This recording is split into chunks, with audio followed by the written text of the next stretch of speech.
I'm just busy.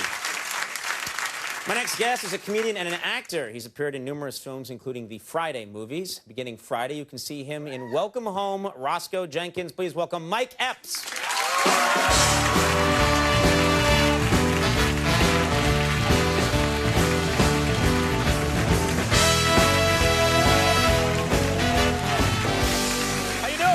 I'm hanging in there, Conan. What's going on, bro? I'm all right. All right.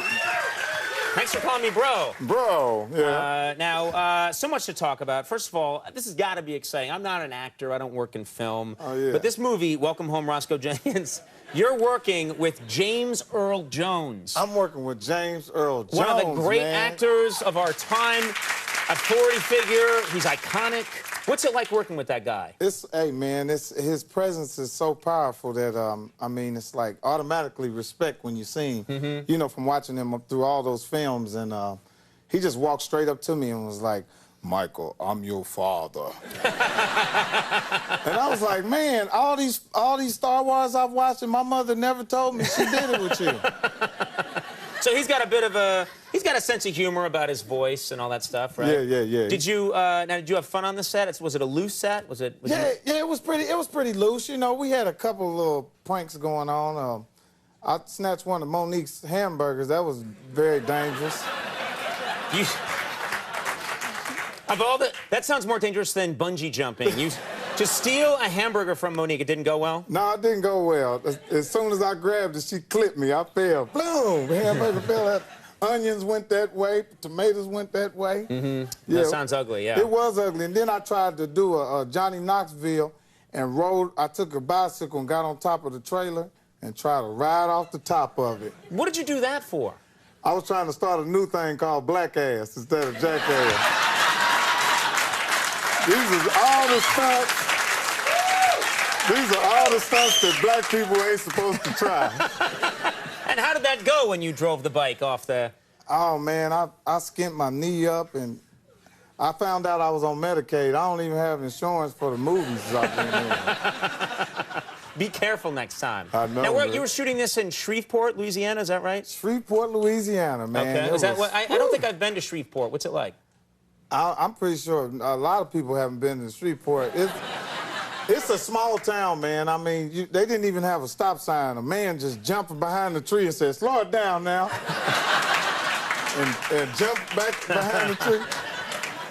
Seems like a sign would be easier and cheaper. Oh, I shouldn't question these things. Anyway, but it was were they friendly there in Shreveport? Yeah, they were pretty friendly, man. The police was pretty rough, man. Really? Yeah, they really didn't have a lot of cops out there, so they had to help each other out. And one of my friends had a suspended license, and they arrested him.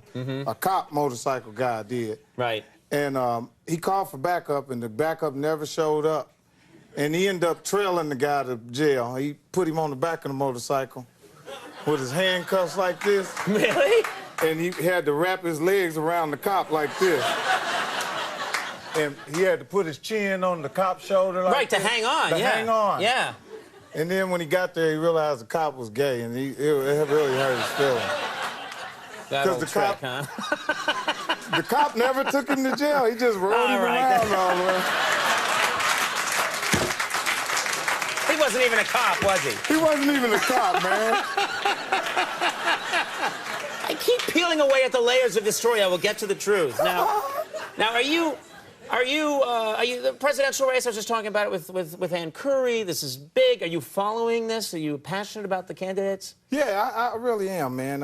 I think it's going to be a really different for. It's going to be a change, you know. It's going to be new for whoever gets in office, you know.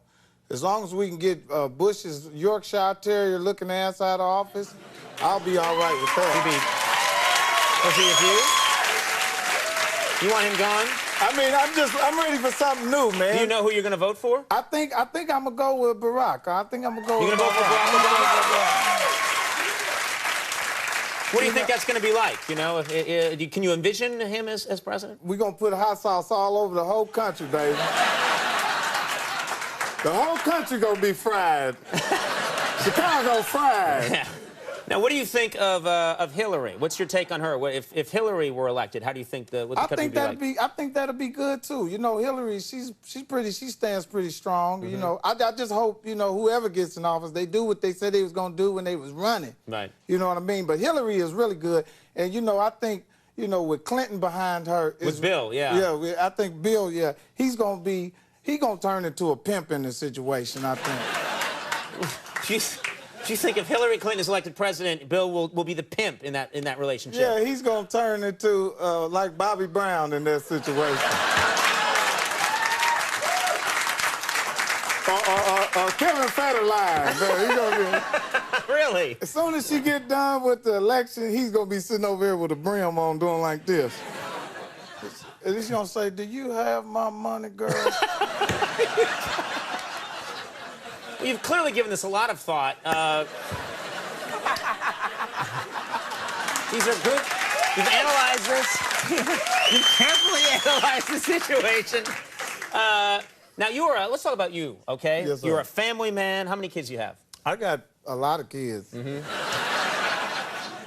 And you know, like, for example, mine are... I have a 4-year-old and a 2-year-old. They're too young to really be getting in my grill yet, but... That's how I talk.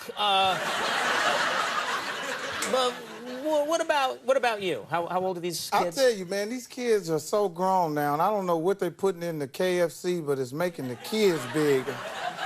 And these kids are tough, man. You know, my kids, you know, these little girls, they just punk their daddies out all the time. And my daughter just hurt my feelings this Christmas. She wanted a Wii game. One of those Wii, like, tennis games or something? Yeah, and they were so hard to get. You know, I had crackheads looking out for me and everything. Right. Couldn't find one. When a crackhead can't find your Wii game, it's rough out there. They're motivated. They're motivated. They are motivated finders. They will build one out of sticks if they can't find one. They'll get the job done. So... Hey, man, that's the truth right there, buddy.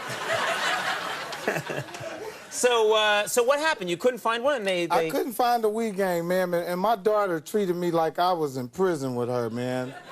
She just kind of just held it over my head, you know.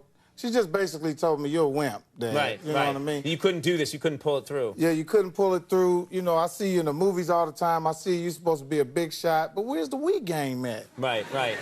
That's terrible. She sort of questioned your authority. She questioned my authority, you know. So I automatically had to go right into, why was your report card not good this week? Right. So I needed some kind of way out of it. Right. So I leaned towards her bad grades. Right. And I told her I couldn't get the Wii game because of the F's on your report card. That's good for you. That made it... But she didn't have no F's on the report card. A little problem there, yeah. Yeah, she had to think about that one. Yeah. Now, the movie, Welcome Home, Roscoe Jenkins, yes. This is about a talk show host, Martin Lawrence. Martin Lawrence, the great Martin Lawrence. Yeah, and he comes home to visit his family, and he runs into a lot of trouble. People want things from him. They think he's putting on airs, coming back to see his family. They give him a hard time. Do you get that kind of friction when you go home to your family? Oh, yeah. You know, it's pretty rough. You know, I think one of the hardest things in the world is just trying to get people to accept who you are and what you're doing and what you're trying to be, you know. And a lot of times I go back home, you know, a lot of people like to remind me of old stuff. Right. You know, when I first brought my wife back home, everybody, "Mike, man, what's up, baby? You acting Hollywood on me? You ain't tell your wife you used to pee in the bed, did you?" and she said, "Nah, I already know. He's peed since I've been with him in the bed." You're consistent. I'm consistent. You haven't changed. That's what people love about you. That's right. Well, we have a clip here from Welcome Home, Roscoe Jenkins. I don't know what we need to know for this. I think this is the... Me and Monique. That's okay, let's take a look.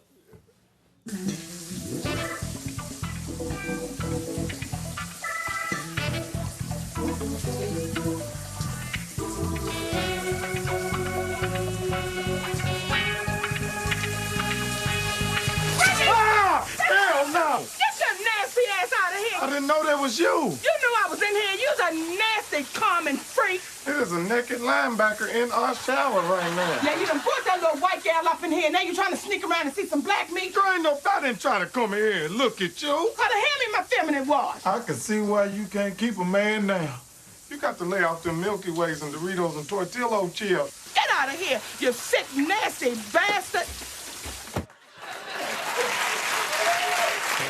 The erotic scene you always wanted to shoot. Welcome home, Roscoe Jenkins. Open this Friday, and Mike will be at the Denver Improv February 8th through the 10th. Mike, really funny. Thanks so much for being here. Good man.